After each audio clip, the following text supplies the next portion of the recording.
Hello, welcome to CG exam Guruji. मेरे YouTube channel के माध्यम से आप सभी बच्चों का मैं हार्दिक स्वागत करता हूं। चलिए, आज मैं आप लोगों के लिए यह बहुत प्यारी कविता लेके आया हूं, वह चिड़िया जो। यह हमारे कक्षा 6वीं के एनसीईआरटी के पार्ट 1 का यह जो कविता है, वह चिड़िया जो।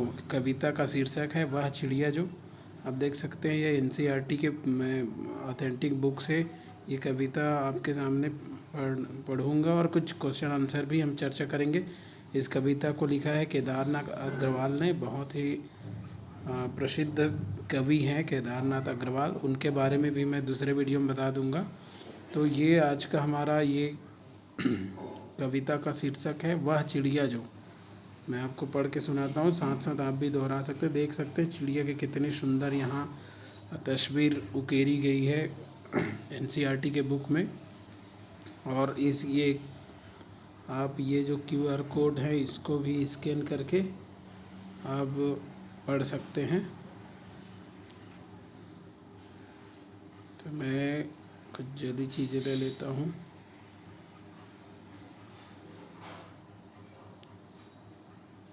तो हमारा पाठ का शीर्षक है वह चिड़िया जो। वह चिड़िया जो चोंच मारकर दूध भरे जुंडी के दाने रुचि से रस से खा लेती है, वह छोटी संतोषी चिड़िया।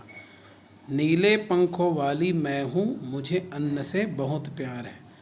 तो कवि इन पंक्तियों के माध्यम से बताना चाहता है कि वह चिड़िया जो, वह एक जो बहुत प्यारी चिड़िया जो है चोंच मारकर। अब सबको पता है बच्चों, चोंच उनके कितने नुकीले होते हैं। तो चोंच मारकर दूध भरे जुंडी के दाने। जुंडी के दाने अर्थात जुंडी मतलब जो जवार और बाजरा और जो अन्न के कुछ दाने हैं, उसमें आप देखे हो कि जब दाने नए नए पकते हैं तो उसमें आप जब देखोगे तो उसमें दूध होते हैं और बहुत ही मीठे जो है उनके दाने होते हैं। तो वही यहाँ पे बता रहे हैं कि दूध भरे जुंडी के दाने रुचि से मतलब कितने अपने रुचि से वह रस से खा लेती है, और रुचि से और प्रसन्न होकर वह उन दानों को खा लेती है। वह छोटी संतोषी चिड़िया, वह बहुत प्यारी छोटी सी चिड़िया है। नीले पंखों वाली मैं हूँ। और आप लोगों ने कई बार देखा होगा कि रंग बिरंगे कई प्रकार के हमारे आसपास चिड़ियाँ होती हैं, लेकिन उनमें से सबसे प्यारी जो चिड़िया होती है वह है नीले पंख वाली चिड़िया। मुझे अन्न से बहुत प्यार है। और प्यारी चिड़िया कहती है कि मुझे अन्न से बहुत प्यार है।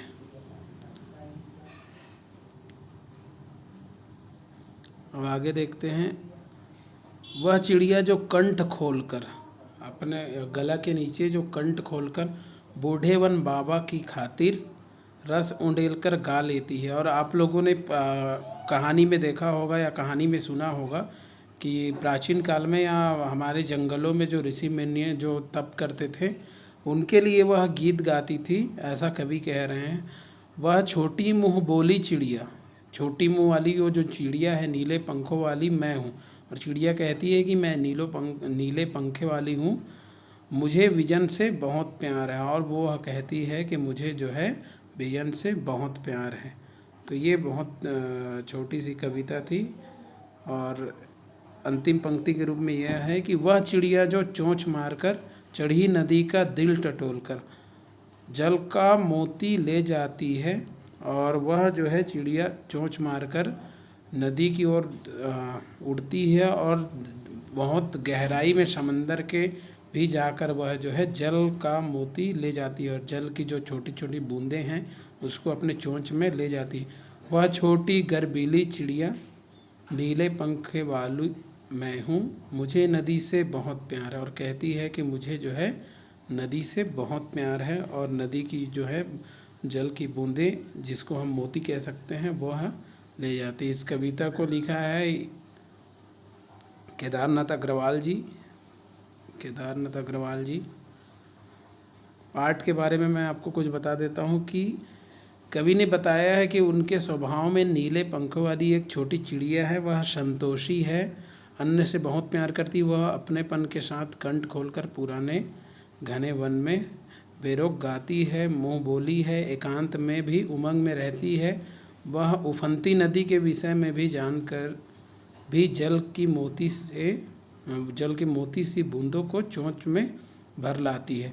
उसे स्वयं पर गर्व है, वह साहसी है, उसे नदी से लगाव है। कवि ने अपने भीतर की कल्पित चिड़िया के माध्यम से मनुष्य के महत्वपूर्ण गुणों का उजागर किया है।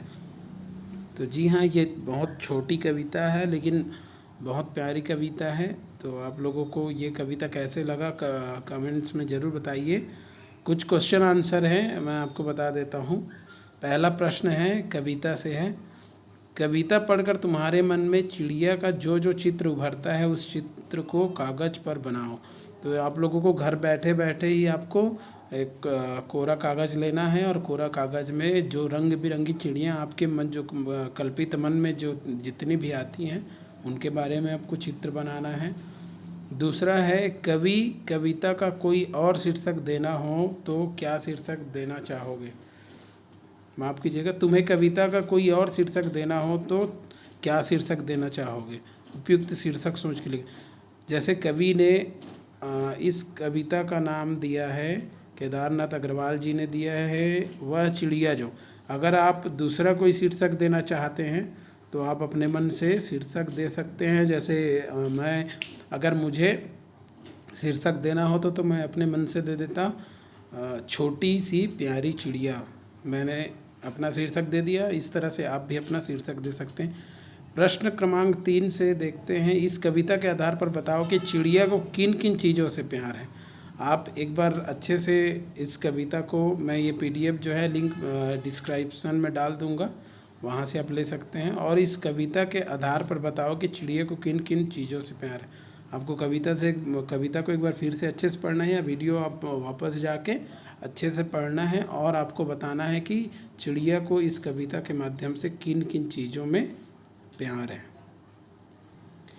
चलिए बढ़ते हैं अगले प्रश्न की ओर, जल्दी जल्दी देख लेते हैं। आशय स्पष्ट करो। आशय स्पष्ट करो अर्थात आपको जो है इसके अर्थ ही स्पष्ट करना है। रस उंडेल कर गा लेती है, और दूसरा है चढ़ी नदी का दिल टटोलकर जल का मोती ले जाती है। इन दोनों का आशय स्पष्ट करना है, ये आपके लिए छोड़ देता हूँ। रस उंडेल कर गा लेती है, इसको आपको क्या कहना चाहता है कवि, या चिड़िया क्या करती है, इसको आपको बताना है। दूसरा है अनुमान और कल्पना। तो ये आपको बताता हूँ कि उस चिड़िया का नाम कवि ने नहीं बताया, तो आपको कल्पना करके बताना है कि वह चिड़िया जो है नीलकंठ हो सकता है, या फिर छोटा किलकिला हो सकता है, या कबूतर हो सकता है, या बड़ा पतरिंगा हो सकता है, या जो भी आपके मन में जो चिड़िया की कल्पना है उसको आप बताओगे। अगला प्रश्न है, नीचे कुछ पक्षियों के नाम दिए गए हैं, उनमें यदि कोई पक्षी एक से भी अधिक रंग का है तो लिखो उसके किस हिस्से का रंग कैसा होता है। जैसे तोते की चोंच लाल है, शरीर हरा है। ठीक उसी तरह यहाँ 4 पक्षियों के नाम दिए गए, मैना, कौवा, बत्तख, कबूतर। तो मैना कैसे होता है? मैना जो है काले रंग का होता है और उनके आँख बहुत ही चमकीले होते हैं। इस तरह से आप लिख सकते हैं। कौवा भी काला होता है। और बत्तख कैसे होते हैं? बत्तख जो हैं सफ़ेद होते हैं। कबूतर कैसे होते हैं? कबूतर कई रंग के होते हैं, काले कबूतर भी हो सकते हैं, सफ़ेद भी हो सकते हैं, चितकबरा भी हो सकते हैं। तो ऐसे आप अलग अलग उनके रंग को आप बता सकते हैं। इस तरह से अगला प्रश्न है, तुम भी ऐसी कल्पना कर सकते हो कि वह फूल का पौधा जो पीली पंखुड़ियों वाला महक रहा है, मैं भी हूँ, उसकी विशेषताएं मुझ में हैं। फूल के बदले वह कोई दूसरी चीज़ भी हो सकती है, जिसकी विशेषताओं को गिनाते हुए तुम उसी चीज़ को अपनी समानता बता सकते हो। ऐसी कल्पना के आधार पर कुछ पंक्तियाँ लिखो। अर्थात आप भी कुछ भी चीज़ों को, प्राकृतिक चीज़ों को देख के कल्पना कर सकते हो और कल्पना के बारे में आप बता सकते हैं। तो इस तरह से आप जो है कल्पना कर सकते हैं और अपनी कल्पना के बारे में लिख सकते हैं। तो ये रहा आज का हमारा पहला चैप्टर। इसी के साथ और भी कोई दिक्कत हो तो आप मुझे कमेंट करके बताएं, आप मुझे व्हाट्सएप करके बताएं। आपके सारे समस्याओं का यहाँ पे सॉल्यूशन किया जाएगा, निदान किया जाएगा। तो एक बार आप ये मैं डिस्क्रिप्शन में डाल दूँगा PDF। आप अच्छे से वह चिड़िया जो ये कविता को बार बार पढ़ें और याद रखें, बहुत ही प्यारी ये जो कविता है। धन्यवाद मेरे साथ इस चैनल में आप लोग जुड़े रहने के लिए। एक बार बहुत बहुत धन्यवाद।